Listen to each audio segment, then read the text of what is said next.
제34장. 여호와께서 모세에게 이르시되 너는 돌판 둘을 처음 것과 같이 다듬어 만들라. 네가 깨뜨린 처음 판에 있던 말을 내가 그 판에 쓰리니 아침까지 준비하고 아침에 시내산에 올라와 산 꼭대기에서 내게 보이되 아무도 너와 함께 오르지 말며 온 산에 아무도 나타나지 못하게 하고 양과 소도 산 앞에서 먹지 못하게 하라. 모세가 돌판 둘을 처음 것과 같이 깎아 만들고 아침에 일찍이 일어나 그 두 돌판을 손에 들고 여호와의 명령대로 시내산에 올라가니 여호와께서 구름 가운데에 강림하사 그와 함께 거기 서서 여호와의 이름을 선포하실세 여호와께서 그의 앞으로 지나시며 선포하시되 여호와라, 여호와라, 자비롭고 은혜롭고 노하기를 더디하고 인자와 진실이 많은 하나님이라. 인자를 천대까지 베풀며 악과 과실과 죄를 용서하리라. 그러나 벌을 면제하지는 아니하고 아버지의 악행을 자손 3, 4대까지 보응하리라. 모세가 급히 땅에 엎드려 경배하며 이르되 주여, 내가 주께 은총을 입었거든 원하건대 주는 우리와 동행하옵소서. 이는 목이 뻣뻣한 백성이니이다. 우리의 악과 죄를 사하시고 우리를 주의 기업으로 삼으소서.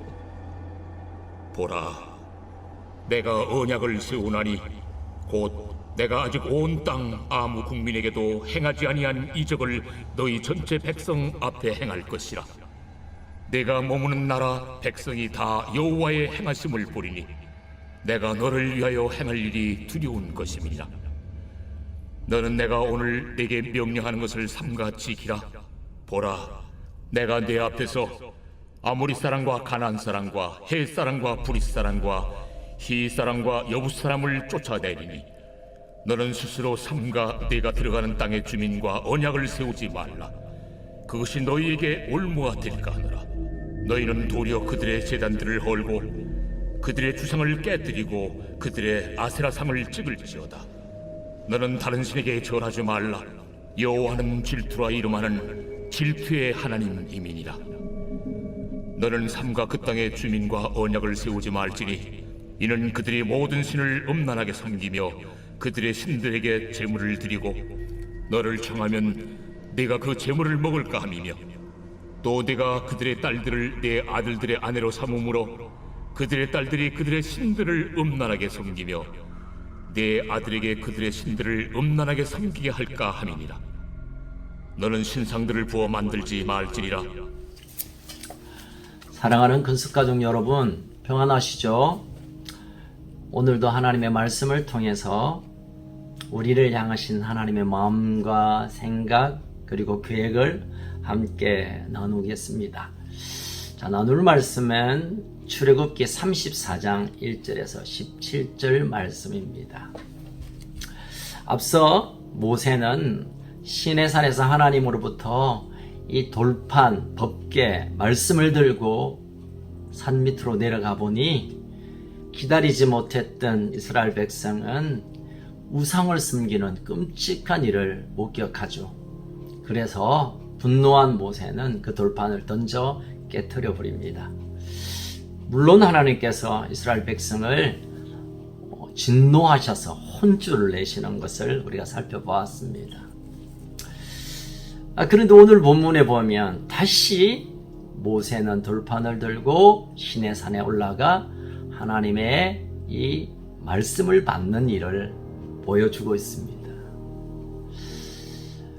우리가 성경을 읽을 때 나 같으면 말이야 이런 생각을 해볼 때가 있습니다. 이런 우상숭배, 하나님을 가장 마음 아프게 했던, 그래서 더 이상 가능성이 없어 보이는 그 백성을 향해 다시 하나님은 기회를 주시고 포기하지 않으시는 하나님의 사랑을 우리는 느낄 수가 있습니다. 그렇습니다. 하나님은 끝없이 우리를 기다리시고 또 우리에게 기대하시고 다시 하나님의 사랑 가운데 하나님이 왕이 되시고 우리는 그의 백성이 되는, 또 우리의 아버지 되시고 우리는 그의 자녀 되는 이 관계를 놓치기 싫어하시는 것 같습니다. 오늘도 우리를 향하신 또 다른 사랑의 이 아름다운 하나님의 마음을 우리가 다시 한번 붙드는 그런 은혜가 있기를 축복합니다. 자, 그리고 이제 5절에 보니 여호와께서 구름 가운데 강림하셔서 모세와 대화를 나눕니다. 시작하시면서 먼저 여호와 자신의 이름을 선포합니다. 자, 오늘 본문 6절에 보면 여호와라 여호와라, 나는 야훼 여호와다, 난 여호와였다 라고 자신의 이름을 두 번이나 강조하며 소개합니다. 여호와 야훼라는 이 말은, 이 이름은 스스로 있는 자라는 말의 히브리어 잠과 또 주님이라는 아도나이 히브리의 말을 합성한 말이 바로 이 야훼 여호와의 이름입니다. 그래서 여호와의 이름 가운데는 크게 두 가지의 의미가 함께 담겨져 있습니다. 하나님이 그의 백성을 향한 끝없는 사랑, 그리고 죄와 우상에 관해서 하나님 철저히 공의로 심판하시는 정의로운 공의로운 하나님이란 이 두 뜻이 여호와 이름 안에 담겨져 있습니다. 오늘 하나님이 스스로 자신을 여호와라 소개하면서 자신이 어떤 분인가를 6절 이후에 이렇게 알려주시면서 선포합니다. 여호와라 여호와라, 자비롭고 은혜롭고 노하기를 더디하고 인자와 진실이 많은 하나님이라. 인자를 천대까지 베풀며 악과 가실과 죄를 용서하리라. 그러나 벌을 면제하지는 아니하고 아버지의 악행을 자손 3세대까지 보응하리라. 끝없이 기다려주시고 포기하지 않으시는 사랑의 하나님. 하지만 그 죄에 대해서, 악행에 대해서 3, 4대까지 하나님께서 갚으시는 공의로운 하나님이심을 스스로 선포하며 소개하고 있습니다. 여러분, 이 여호와 하나님은 예수님으로부터 예수 그리스도의 모습을 통하여 그대로 드러나고 성취되고 있음을 보게 됩니다. 여러분, 하나님께서 예수 그리스도를 통해서 당신이 얼마나 우리를 사랑하는지, 죄악 가운데 있지만, 소망 없지만, 이미 실패한 인생이지만 끊임없이 사랑으로 다가오시고, 그리고 철저히 우리 죄 문제를 다루시고 해결하기를 원하시는 예수님의 십자가의 복음 가운데 여호와 하나님을 그대로 반영하고 있음을 우리가 보게 됩니다.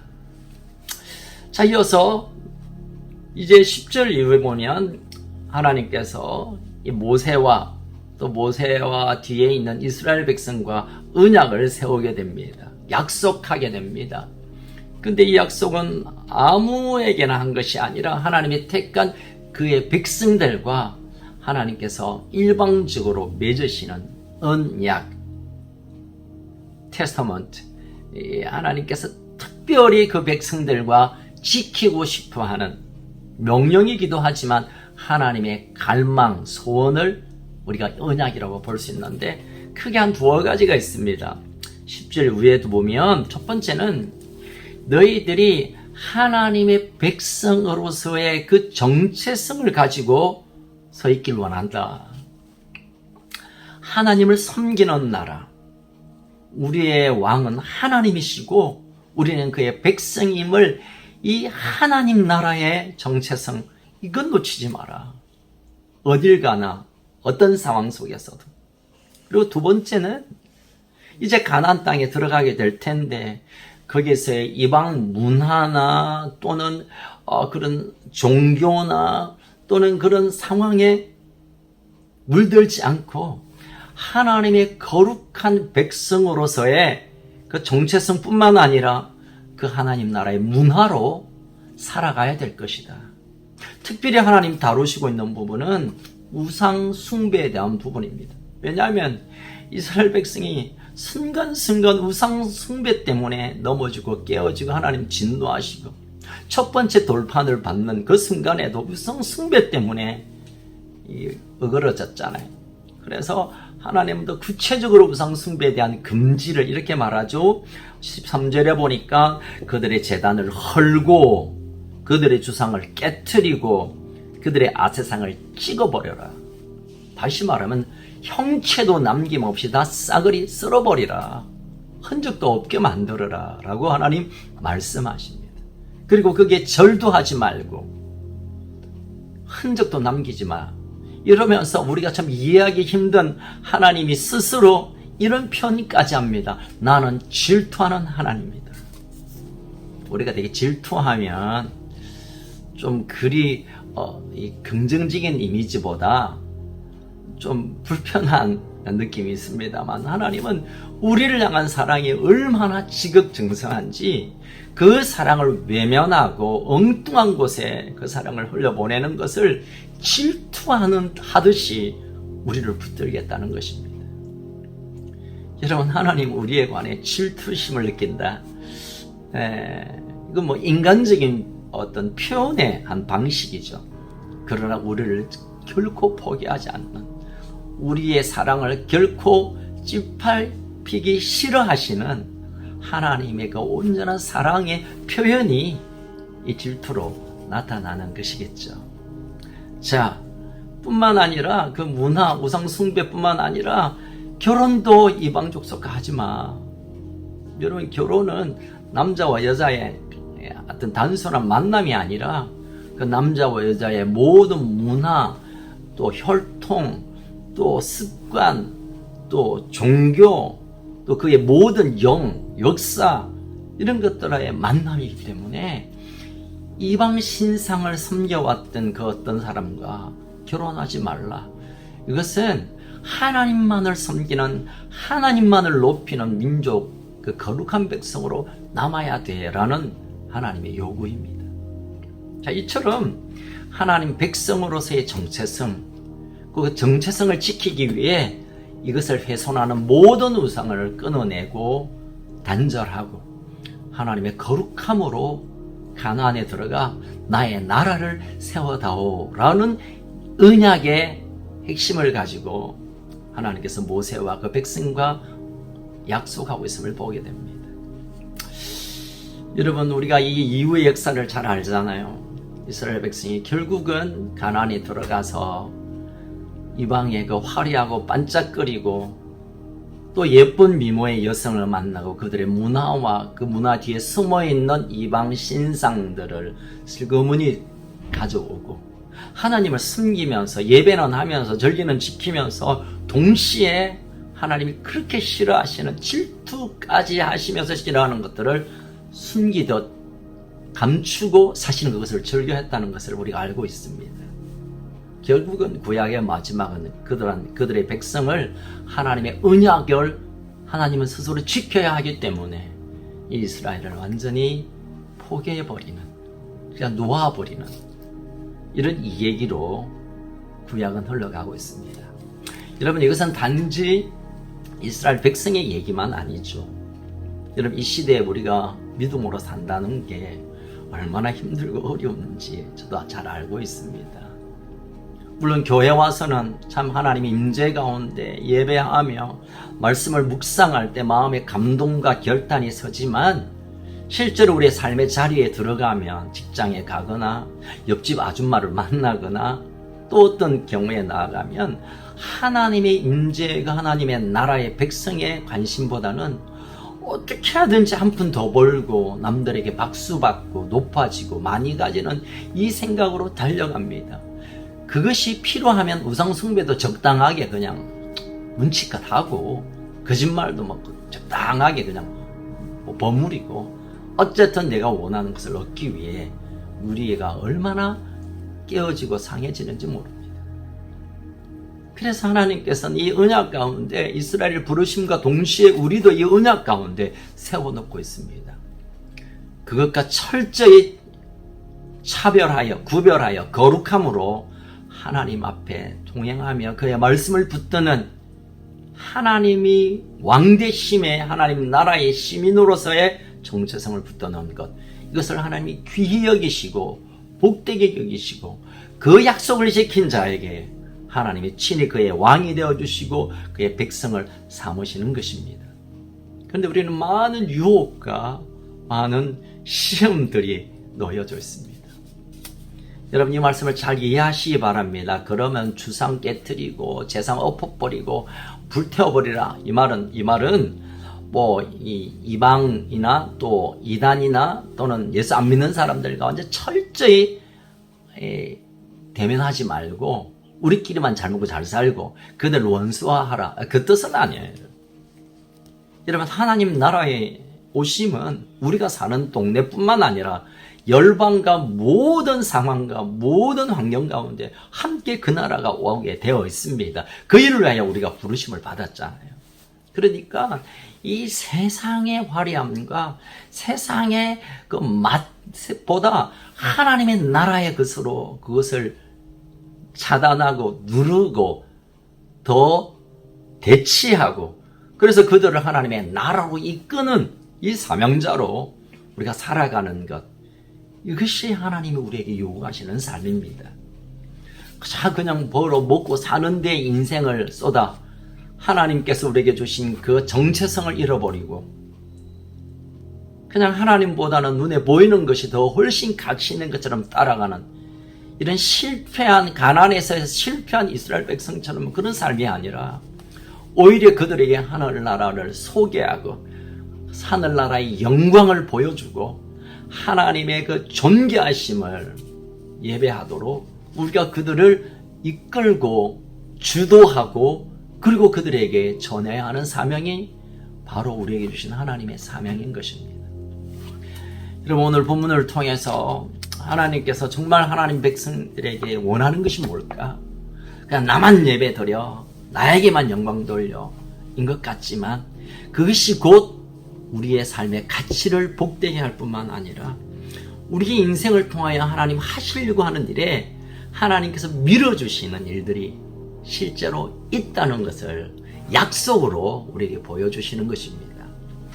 사랑하는 큰숙가족 여러분, 신앙, 믿음, 복음, 예수로 하나님의 경험으로 살아간다는 것 그리 쉬운 일은 아니지만 그러나 우리가 필요한 것이 있습니다. 내 의지와 결단과 내가 가지고 있는 믿음으로 할 수 있다면 참 좋겠지만 그럼 우리가 많이 무너집니다.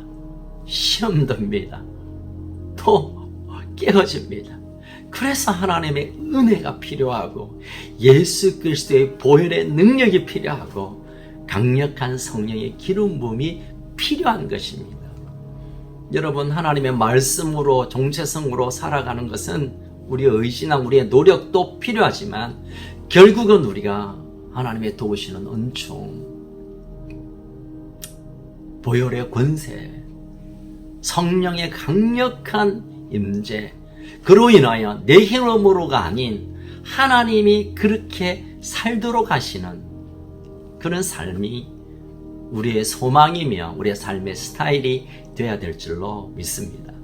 여러분 오늘도 어떤 상황 속에 있든지 어떤 형편에 있든지 하나님께서 우리의 부르심의 그 사명을 기억하고 하나님은 우리를 어떻게 살라고 너는 누구라고 말씀하시는 이 정체성에 우리 인생을 세우고 우리를 도우시는 하나님의 은혜, 우리를 붙드시는 예수님의 보혈, 우리를 이끄시는 성령의 능력을, 은사를 경험하면서 넉넉히 이기는, 넉넉히 달려가는 그런 복된 하루가 되기를 주님의 이름으로 축복합니다. 살아계신 하나님 아버지 참 감사합니다. 하나님께서는 우리에 대한 사랑이 얼마나 놀랍기에 우리가 넘어지고 깨어지고 실패하고 우리가 떠나도 하나님의 사랑은 결코 끝나지 않고 달려오시고 다시 오셔서 붙드시고 다시 약속해 주시고 다시 일으켜 주시고 다시 기회를 주시는 이 하나님의 놀라운 사랑에 감사합니다. 이제 다시 부름을 받은 우리의 인생에 하나님이 주신 이 약속 언약을 붙들고 주님 오시는 그날까지 사명의 걸음을 걷게 하여 주시옵소서.